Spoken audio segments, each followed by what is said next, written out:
I'm the 13th Wolfman. This is day 2 of the Dead series. Today I'm going to talk to you about 1978's Dawn of the Dead. That's right, it took 10 years to make a sequel to the great classic Night of the Living Dead. And Romero at the time had a hit with Night of the Living Dead and some misses with There's Always Vanilla, Season of the Witch. Martin was okay, but it still wasn't the commercial hit that he was looking for. The Crazies did okay in drive-ins, but then this movie came out, Dawn of the Dead, and I don't think they could have. I don't think that they could have packed it in enough theaters. This movie just took off. It gained a life of its own. So, in the first film, we're in this little hick town in Pennsylvania in a farmhouse dealing with zombies, and this catches up.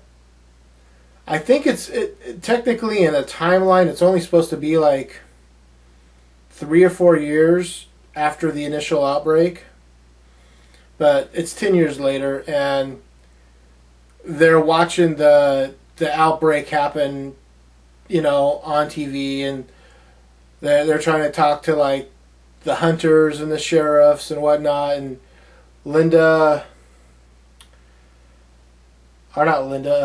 Ross. I was thinking of the third movie. Galen Ross is a news person that wants to get the story, but the outbreak is becoming so bad that they need to escape. So Ken Foree, Scott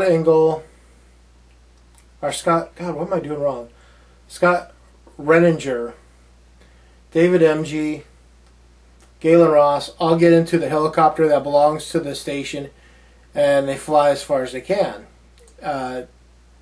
They put down on the roof of a mall, and they basically take over the mall. And the first few days, they're having fun. They're basically shoplifting, and but then they realize they're going to have to, if they have to live there, they're going to have to make quarters. They're going to have to, secure the place so no one else can get in. They got to make it look like it's abandoned, that no one's there, because then everyone will want to come to the mall.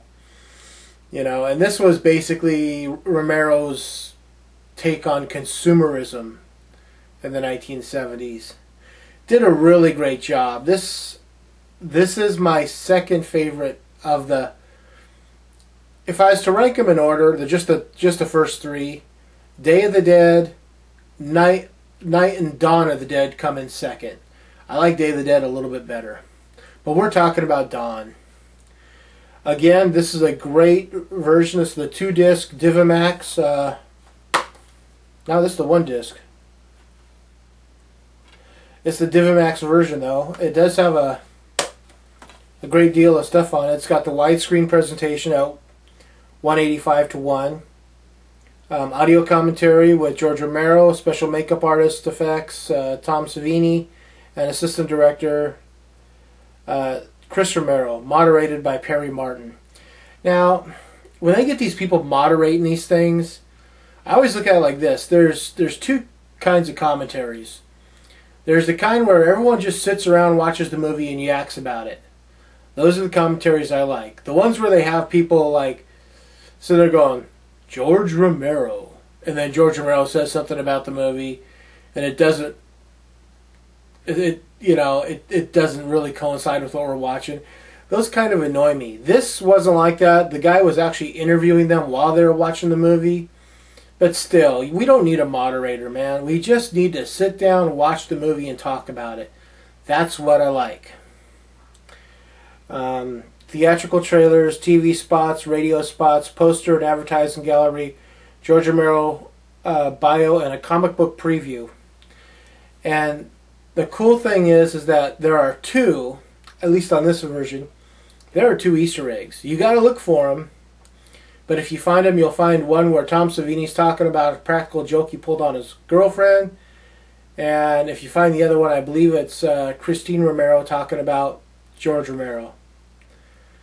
But yeah, this is definitely worth getting, worth watching. And this is a fun film to have. Every horror collector needs to have the Dead movies in their collection. That's just a given.